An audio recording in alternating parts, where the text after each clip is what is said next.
I have to tell you, I told you, I do a lot of work with photography, and that's what the kids do to me. So this is the way I have a chance to do it back. Okay. I'm ready.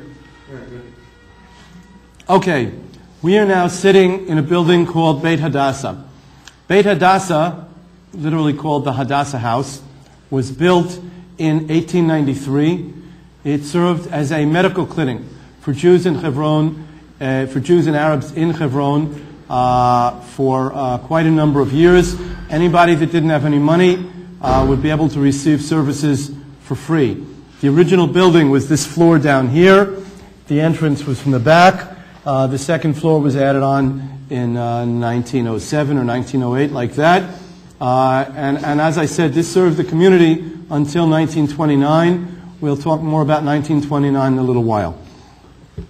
When we were up in Tel Almeida, I gave you some of the history of our return to Hebron. And I told you how we came back in 1967 and 1968, moved to Kiryat Arba in 1971. However, as I mentioned, the goal was always to come back into Hebron proper. There were attempts made to come down here that did not succeed. 1979, then Prime Minister Menachem Begin was in the process of starting Oslo, then they called it Camp David, and that Passover, a group of families in Kiryat Arba sat down together and decided that the time had come to try again. So a week and a half after Passover let out, the beginning of May of 1979, in the middle of the night, a group of 10 women and 40 children got into a truck in Kiryat Arba, and very, very slowly and very, very quietly, they made their way down from Kiryat Arba, just like you did earlier today, down that hill into the city. And they started to come through the city, but they didn't come down through the road we drove through. They came through the back road where the Kasbah is parallel to us in the back, and they stopped outside this building. They all got out, and very, very quietly, they put a ladder up to one of the windows in one of the back rooms, and they got the kids up, and they all climbed in. It was very dirty here. Nobody had been here for a long time. They cleaned the area a little bit. They had some brooms with them. They cleaned it a little bit, put some mattresses down. That's basically all they had with them, and they went to sleep. The next morning, they woke up. What do 40 children do the first morning back in Hebron? They start to sing. What did they sing? They sang in Hebrew a song, V'shavu banim legvulam, our children have come home. Now, according to the stories I've heard, there were Israeli soldiers guarding on the roof of the building at the time, and when the kids started to sing, the soldiers almost fell off the roof. Because there hadn't been anybody here the day before. And none of them believed in ghosts, but something very strange was happening. So they came down, and they find here these 10 women and the 40 children, and they say, "How did you get here?" And the children all at once say, "Abraham, Isaac, and Jacob brought us." Now, Menachem Begin, as I said, was at the moment, at that particular time, parting from the Sinai. He really didn't want to have to deal with a group of Jews in Hebron, but he didn't want to physically evict them. It's not like today. So he did the next best thing. He put the building under siege. He surrounded the building with soldiers and police and said, whoever leaves can't go back. And nobody else was allowed in. But basically his goal wasn't only to keep them from coming back in. He basically, when he said nobody could come in, he said nothing could come in. They figured a few days without food and water, and everybody would get up and leave very quickly and very quietly. So somebody went to Begin and said, look, during the 1973 Yom Kippur War, Israel surrounded the Egyptian Third Army down in Sinai. And after we surrounded them, we gave them food, water, and medical supplies. If this is what we had given the enemy that had attacked us and killed our soldiers, at the very least, you can give this to the women and children in Hebron. So Begin agreed, and he let them have food, water, and medical supplies, and that's it. And that's the way they lived here for a few months. Now, there are a lot of stories about what happened then. There was a woman when they came in here who was pregnant. And because there were no sanitary conditions, there was no running water, very quickly there's an outbreak of hepatitis. Now, hepatitis and pregnancies don't go too well together. So her friends told her she should leave. And she said, if I can't come back, I'm staying. And she stayed. And as her due date came closer and closer, they said, you've got to go to the hospital to give birth. And she said, if I can't come back, I'll give birth here. There was so much pressure on the Israeli government that finally they caved in. One afternoon, a man shows up at the front gate. They call the woman out, and he hands her a piece of paper, and she reads it. It's a permit. It says she can leave and come back. And she smiled and gave it back to the guy. And he said, "What's your problem? This is what you wanted. You can leave and give birth and come back." She said, "Yes, but it doesn't say on the permit that I can bring my baby with me."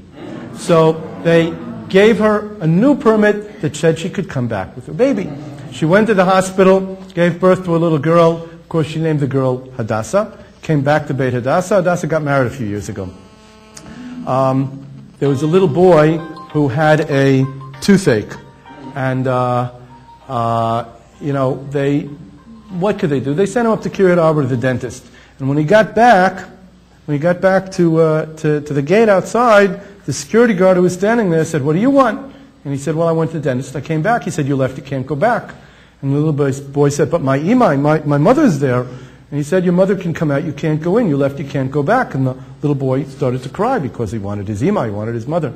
As this is developing, as this is unfolding, the people inside understand what's going on. They make contact with a minister in the Israeli government.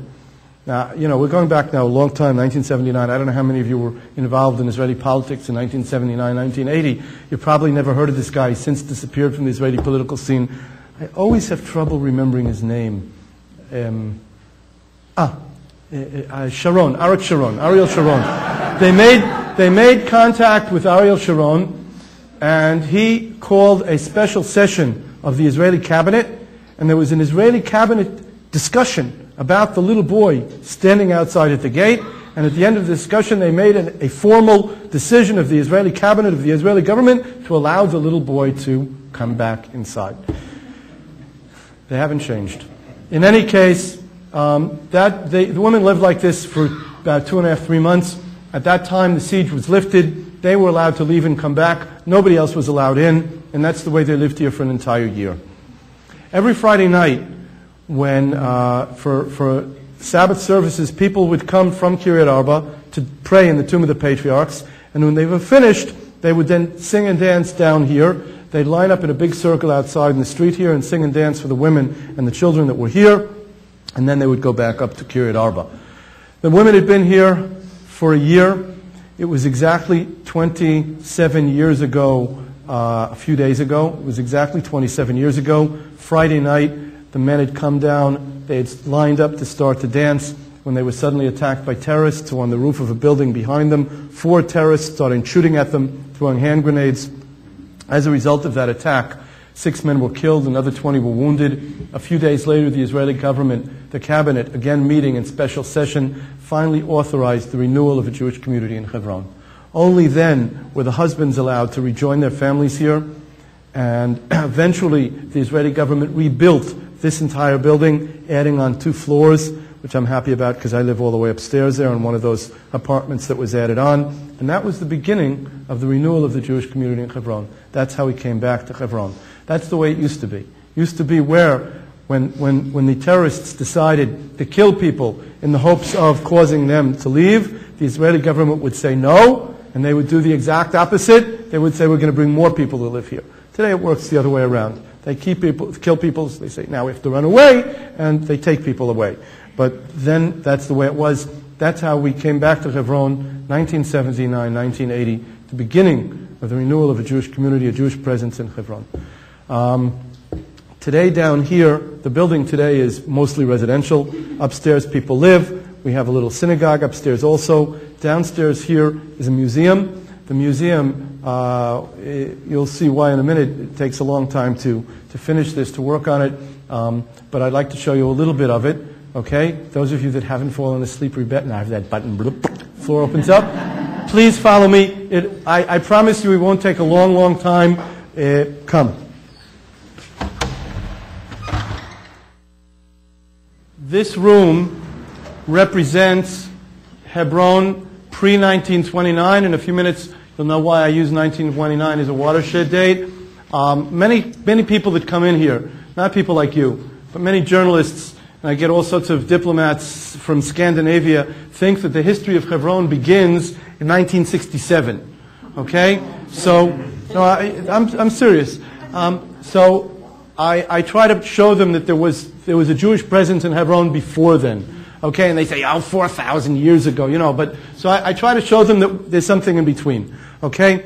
If we go chronologically, the pictures over here on the right side, okay, of the panel are pictures of a synagogue that was built in Hebron in 1540. I won't go into great detail about it, because maybe I'm not sure if we will go down there or not, but this is a synagogue that was built, named after Abraham, built in 1540. In 1540, Jews who had been exiled from Spain in 1492 and went to Turkey came here, and those Jews and their offspring lived here for almost 400 years. That synagogue was named after Abraham, and those are pictures of that synagogue taken in the early 1900s. Okay? From there, we can go over to the pictures on this panel here. If you're familiar with one of the Jewish Hasidic groups called Chabad Lubavitch, came to Hebron in the early 1800s, and they too were here until the early 1900s, until 1929. One of the important people from that group that was here was a woman who was a granddaughter of the founder of all of that movement. She's buried here in Hebron. Again, we're talking about the early 1800s. Over here again, we're jumping around. This building was built in 1873. It was at the time the largest building in Hebron. It was built by a Jew who came here from Turkey. He wanted a place to rest. This building is today across the street. We've added 3 floors onto it, gone down a floor, and this is where the yeshiva that I mentioned earlier is today located. This is in the 1870s, and we jump from there over here. This is a yeshiva that came from Slobodka in Lithuania in 1924, 1925. They studied in Hebron. This is a class picture from 1928. One of the interesting things that's happened to me giving tours to groups is that a number of years ago, when I had a group in here, there was an older man on the group, and when I finished, he came over here and he said, "Do you see him?" And I said, "Yes," and he said, "That's me." Okay? And then when he finished my tour, he came back and gave us his tour, which was fascinating, much better than mine. In any case, so like I said, I'm not going into all of the details, just to give you a little taste. Again, showing that we're talking about a Jewish community from the 1500s through the 1900s. Didn't start in 1967. Please follow me up here. There's a step up. Please watch your step. This is a memorial room for the people that were killed here in 1929. In order to understand what happened here in Hebron in 1929, we have to go back a few years. One of the questions that I'm also addressed with frequently is the relationship between the Jews and Arabs in Hebron. If we go back to the early 1900s, or we can go back further than that, the relationship between the Jews and the Arabs in Hebron fluctuated, depending on the political realities of the particular day. Of course, Hebron was all of Israel was under the rule of the Ottoman Empire, and the sheikhs that ruled places like Hebron, their decisions were based around whatever political accounting they had with their neighbors and like that. We know that in the early 1900s, the relationship between the Jews and the Arabs in Hebron were positive. There were Arabs who spoke Yiddish and Ladino, and there were Jews who spoke Arabic, and they lived together like neighbors. That relationship started to change in the early 1920s, when the British, who were then ruling in Eretz Yisrael, in the land of Israel, the British had come here, of course, under a mandate from the League of Nations following World War I to establish a national home for the Jewish people here in their homeland. In the early 1920s, the British appointed a man named Amin al-Husseini to be the Mufti of Jerusalem. Amin al-Husseini was a true Jew hater. In the 1930s, he met with Hitler in Berlin, formed the Muslim Brigades, and he had plans to annihilate the Jews living here in Israel when they expected Rommel to invade during World War II. During the 1920s, his incitement peaked in the summer of 1929, when they were trying to prevent Jews from reaching the Western Wall in the Old City. On a Thursday, in the middle of August of 1929, 4 Jews came to Hebron from Jerusalem. They belonged to the Haganah, the Jewish Defense Organization. They brought weapons with them. And they said to the Jewish leadership, "Take these weapons so you can defend yourselves. There are problems. The Mufti is inciting. There might be trouble." The Jewish leadership in Hebron said no. They said, we don't need the weapons. The Arabs are our friends. If we take the weapons, they'll only serve as a provocation. And they sent them back to Jerusalem that same day with the weapons they brought in. This was on Thursday. On Friday, the Mufti sent messengers around Israel saying that the Jews were trying to conquer Temple Mount and that Arab blood was flowing through the streets of Jerusalem. This was, of course, a lie, but it was a green light. It was a signal. The Arabs started rioting. Those rumors hit Hebron in the early afternoon. The Arabs left their prayers, and they too started to riot. Their first stop was the Hebron Yeshiva, the pictures of which we saw in the first room. Now, we've got to keep in mind that we're talking about the middle of the summer. A lot of guys were on vacation. It was Friday afternoon. The ones that were here were getting ready for the Sabbath. There was one man sitting in the yeshiva study hall. This man here, the Arabs killed him. And the Jews in Hebron went hysterical. They panicked. They ran to the British officer who was here, a man named Caparata, and he very condescendingly said to them, go home and lock your doors. We'll take care of everything. Having no choice, that's what they did. The next day, the Arabs went house to house, and they literally slaughtered these people. They tortured the men, they raped the women, they did horrible things to them. The British did nothing to stop it. Most of the British police force, primarily Arab, they participated. The officer did nothing to stop it. This went on for a period of 2.5, 3 hours, during which time period 67 people were killed and another 70 were wounded. The survivors, how did it end? The officer sitting on a horse saw a mob coming towards him. They had just killed 2 brothers. He saw them walking in his direction. He was afraid that they were going to attack him. He took out his gun, shot a few times in the air. The Arabs heard the gunshots and they stopped. But that was too late to save the people that had been killed.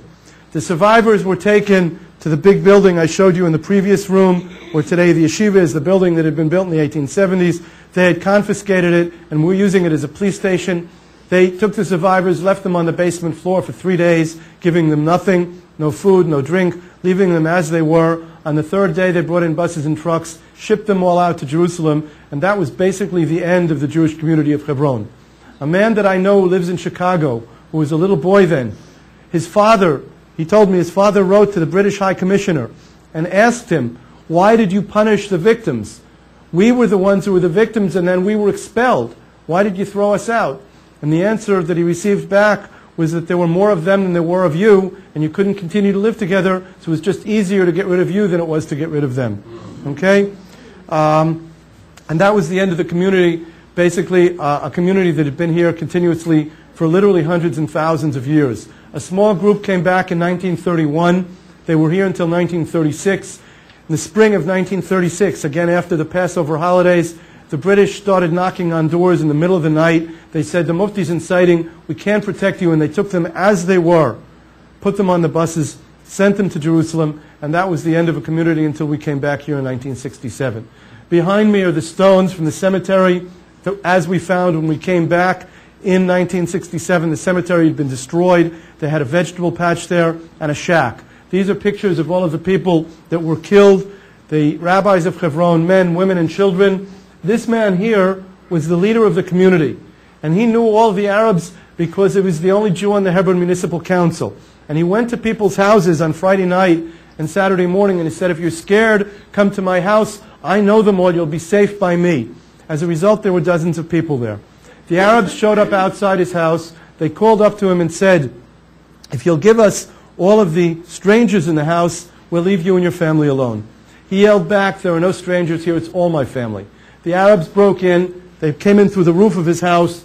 They killed him, his son, his wife. His wife's parents were in Hebron for a family holiday. Her father was the rabbi of another city in Hebron, in Israel, Zichron Yaakov. The only one left of his immediate family is the little boy, the third up on the left, behind you over there, who was a year old at the time. He was badly hurt and survived. He lives today in Ra'anana and comes frequently to visit us. You can still see the scar on his forehead where he was hurt then. These are pictures that were taken in the hospitals in Jerusalem.